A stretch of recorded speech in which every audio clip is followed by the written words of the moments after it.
Do you know what the Pygmalion effect is? The Pygmalion effect talks about when others transmit to us that they have certain expectations about us, it is more likely that those expectations are fulfilled. But why? Because the way I have to see myself is very influenced by what others have transmitted to me that I am. What does this mean? That if my partner is constantly telling me you are not affectionate, what he's doing is that I am believing that I am not affectionate, and I end up acting accordingly. He's not really encouraging me to be more affectionate. That is to say that I am not affectionate, so I'm gonna end up acting as such. Especially considering that I am, but maybe not as much as the other person would like. Then what will work much better is that in those little moments when the other person shows affection, love, or whatever, we highlight the positive. How nice it is, how I like it, how happy it makes me feel. This also works for oneself. If I say negative things to myself, I'm gonna end up creating that characteristic in me and being that way. I end up believing it. That's why it is really important to talk to ourselves in a nice way. It will have a lot of power in you. Do you really like him, or is he the first person who pays attention to you and treats you well after having a terrible time? After having a really bad time, you meet someone who treats you great and covers all those needs and all those lacks that you had, and suddenly it's like, wow, at last. However, time goes by and you start feeling overwhelmed. You don't like him that much, and everything that he says bothers you. And you say things like, I want to love him because he treats me super good, but I'm missing something, but I don't know what it is. So, to explain what happened, I will give you an example. Imagine that you are very thirsty and you go to one place that there's only one drink. And you say, well, it doesn't matter because I am so thirsty that I'm gonna take it.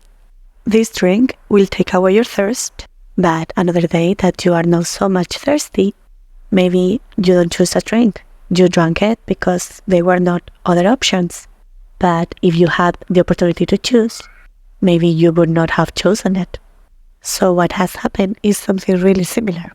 You held onto the first person who gave you what you wanted and missed so much. And you realize that you don't really like that person.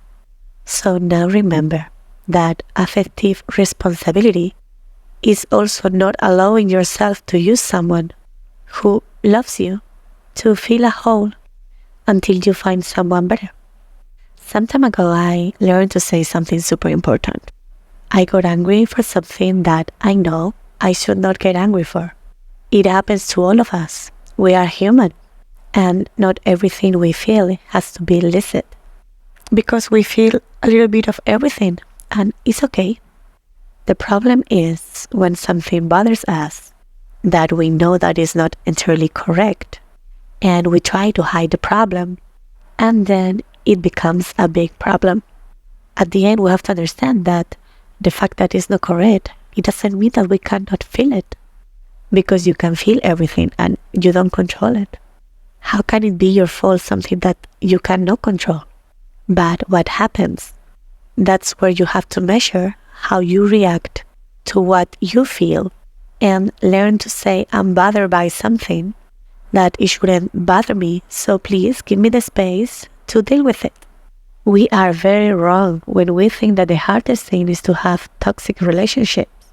The hardest thing is to have a healthy relationship, because having a toxic relationship, when we let ourselves be carried away by our wounds, we don't measure our reactions.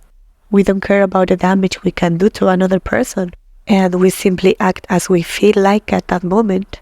It's much easier than unlearning everything that we have learned wrong and adopting new patterns of behavior that at first will seem uncomfortable.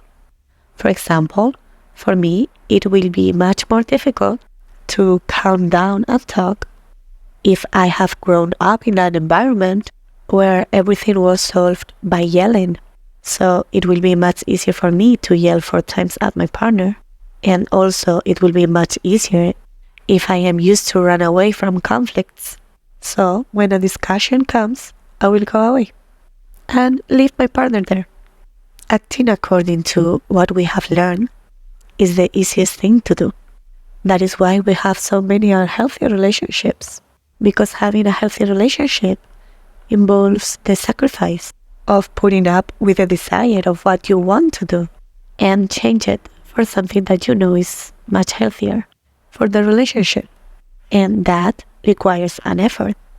That's why having a healthy relationship is the complicated part, because then your partner also has to do it. What we have to achieve is that we both reach the same level of understanding, to understand that it is necessary to adopt other behaviors and have the will and commitment to transform them.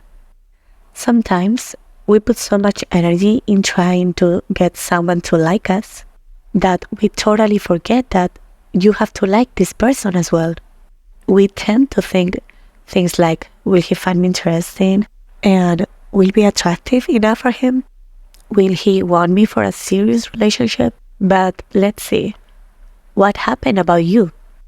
Have to stop to think if you really want to put all your energy in that person, or have you focused so much in liking him that when you have had all his red flags in front of you, you have ignored them to continue dedicating yourself to the difficult task of getting him to tell you one day that he is really crazy about you. Look, having a relationship is something really important. To call someone your partner is to make him or her part of your life, of your home, of your family, of your intimacy, at a very high level, more than anyone else. In your life doesn't enter who wants. Enter who wants you and who you also want at the same time. So this is not to see if he wants me for something serious, or if I am enough, or if he falls in love. No, this is to see if you like him enough to want something serious and to fall in love with him. Don't become a passive person on your own life.